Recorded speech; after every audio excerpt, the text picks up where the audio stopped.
Hey guys, Jason here from Box Programming.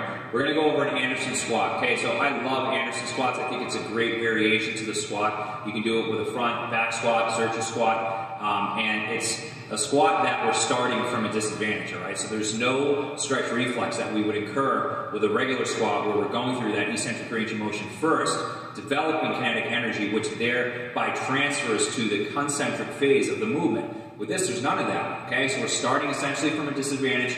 It's also called a concentric squat because, hence the name, because we're going only through concentric range of motion, all right? But Paul Anderson is one that made this famous, and I love this variation, all right? So what we're gonna do is we're gonna set up in spotter arms, in pins in a rack, whatever you have available to you. Some people use jerk blocks for this as well. Either will work as long as we're setting up under it and we're going through concentric range of motion. So once you set up, we really want to get tight in the bottom and then stand up. Okay, so it gets kind of easy to get sloppy with these.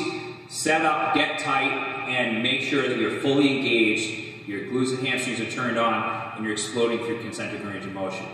A couple other things. You can change the height based off whatever variation you want to work. So for a lot of times people will overload that top range of motion going over 100% of their 1 RM. You'd want to use less range of motion. If you want to go with an even lighter weight and go below parallel, starting from a position where you're going to use less than your 1 rep max, that's an option too. Okay, so you can vary the height, you can vary the variation.